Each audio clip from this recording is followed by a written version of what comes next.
Pembelajaran berbasis TIK dan pemanfaatan TIK di era teknologi sekarang, di zaman modern ini, tentu sangat bermanfaat sekali bagi kita, khususnya para pengajar. Dan pembelajaran berbasis TIK itu menyenangkan bagi siswa dan itu memudahkan kita transfer pengetahuan kepada siswa kita. Nah, generasi yang kita ajar sekarang ini, khususnya saya di SMP misalnya, itu adalah generasi yang digital native, yang mereka bertumbuh bersama dengan internet, smartphone, gadget, dan media sosial, dan banyak aplikasi lainnya yang mereka gunakan dalam hidup sehari-hari. Bagi anak-anak yang di depan saya ini, TikTok itu bukan hal baru, gitu ya. YouTube, Instagram, dan apalagi mungkin banyak aplikasi yang mereka gunakan, ya. Apalagi muncul sekarang nih, Tetsu, gitu ya. Nah, tapi kalau kita lihat generasi baby boomers, mungkin generasi orang tua saya ketika bicara teknologi, mereka mungkin agak sedikit gaptek gitu ya. Bahkan ada yang tidak memahami. Nah, kenapa pembelajaran berbasis TIK itu dan TIK itu harus kita manfaatkan untuk proses pembelajaran bagi generasi yang sekarang? Yang pertama, relevansi. TIK itu bagian yang tidak terpisahkan dalam hidup sehari-hari. Nah, kita di mana ada, semua orang itu sekarang butuh yang namanya gadget. Sudah butuh gadget, butuh namanya paketnya gitu ya, supaya bisa koneksi dengan orang-orang, supaya bisa koneksi dengan berbagai aplikasi dan platform lainnya. Yang kemudian itu bagi siswa yang gaya belajar visual dan interaktif. Nah, mereka terbiasa melihat dalam proses pembelajaran, maka pembelajaran itu bisa disajikan dalam bentuk video misalnya, simulasi, atau infografis, dan platform interaktif lainnya yang bisa kita gunakan untuk belajar. Nah, dengan adanya teknologi, maka kita bisa mengakses informasi dengan mudah. Apa yang terjadi di dunia luar kita hari ini bisa kita ketahui dengan adanya teknologi. Nah, dengan melihat tutorial yang ada di platform media sosial atau di YouTube misalnya, dan kita bisa ikuti. Nah, itu mempermudah kita dalam memahami pembelajaran, dalam mempermudah kita memahami sesuatu hal yang baru. Nah, keterampilan abad 21 ini memungkinkan kita untuk menggunakan teknologi sehingga kita bisa berpikir kritis, berkolaborasi, meningkatkan kreativitas kita, dan itu dibutuhkan di era digital sekarang. Dan dengan adanya perkembangan teknologi dan informasi, mempersonalisasi proses pembelajaran di mana siswa mudah mengadaptasi materi dan kecepatan belajar sesuai dengan kebutuhan individu sehingga setiap siswa dapat belajar dengan optimal. Jadi dengan adanya teknologi, hal-hal yang akan dipelajari berikutnya mereka bisa mengakses terlebih dahulu melalui teknologi yang ada.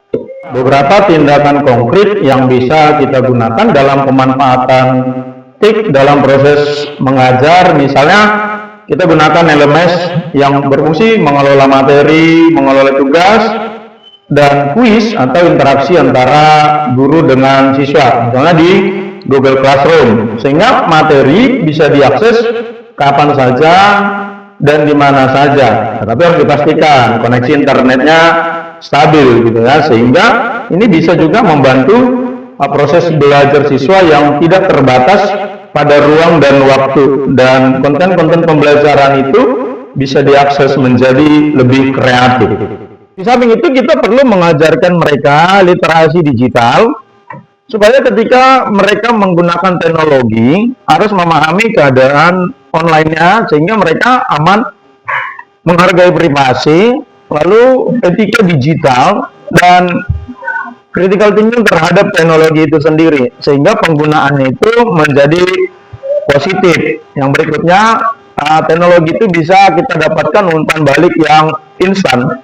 Artinya ketika kita mengajukan suatu pertanyaan kepada siswa dengan teknologi yang ada sekarang, bantuan AI, dan ketika itu mereka gunakan, kita dapatkan informasi yang cepat, jawaban yang cepat dari siswa. Karena itu teknologi itu sangat mendukung kita dalam proses pembelajaran. Manfaatkan teknologi sebaik-baiknya untuk kemajuan dan mencerdaskan anak didik bangsa.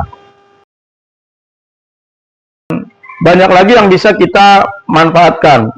Lalu kita bisa gunakan untuk konten-konten kreatif melalui platform YouTube, di Instagram, misalnya TikTok yang sedang berkembang sekarang, dan ada banyak lagi aplikasi yang bisa kita gunakan. Nah, untuk proses pembelajaran itu sendiri menyenangkan ketika kita terintegrasi dengan teknologi dan informasi. Nah, salah satu yang bisa kita gunakan misalnya untuk platform ujiannya misalnya menggunakan Exambro, itu kan teknologi.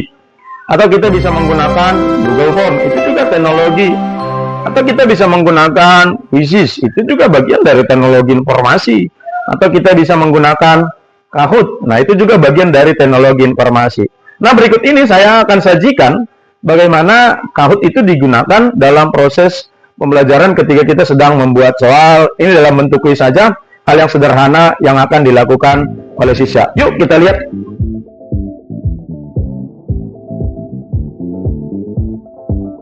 Salah satu contoh aplikasi yang kita bisa gunakan untuk proses pembelajaran dalam bentuk kuis misalnya, atau kita sedang ujian atau kuis, maka kita bisa gunakan Kahoot. Nah, ini contoh bagaimana siswa menggunakan Kahoot dalam proses pembelajaran. Di hadapan saya ini ada beberapa orang siswa dan nanti jawaban mereka akan muncul di layar. Oke, kita mulai.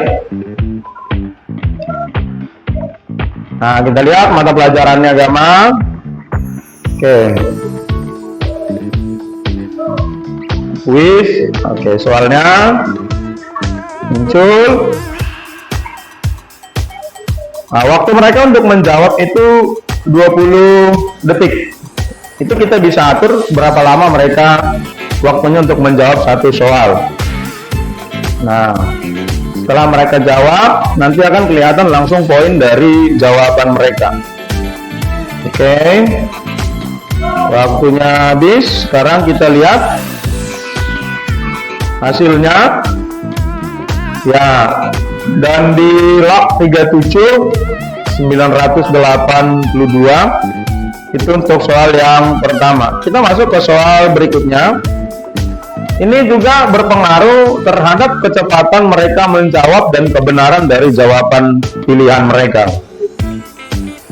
Oke, sama 20 detik untuk satu soal waktu menjawab pertanyaannya. Nah, sepertinya tidak perlu 20 detik, semua sudah menjawab, gitu ya. Dan kita akan lihat hasil dari jawaban siswa. Oke, ya, siapakah jawabannya yang paling tinggi untuk soal yang tadi? Ya, di poin nomor 3 ada Rizkas, di podium 2 ada Intan, dan di poin 1 ada siapakah dia? Ya, dan di log 37. Nah, itu salah satu bentuk aplikasi. Aplikasi lain yang bisa kita gunakan untuk proses pembelajaran ketika ujian, misalnya Google Form bisa ya, LMS untuk mengerjakan soal juga bisa, atau Quizzes juga kita bisa, dan banyak aplikasi yang lainnya yang bisa kita gunakan, ada Exambro dan sebagainya. Nah, setiap aplikasi itu punya kelemahan, punya kekuatan, tergantung kita mau pilih yang mana. Yang pasti, teknologi itu membantu kita dalam proses pembelajaran.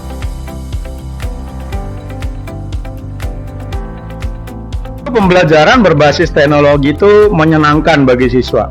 Karena itu mengembangkan kreativitas dan inovasi dalam diri mereka juga dalam proses pembelajaran. Yuk coba kita dengar komentar dari beberapa siswa tentang pembelajaran berbasis teknologi.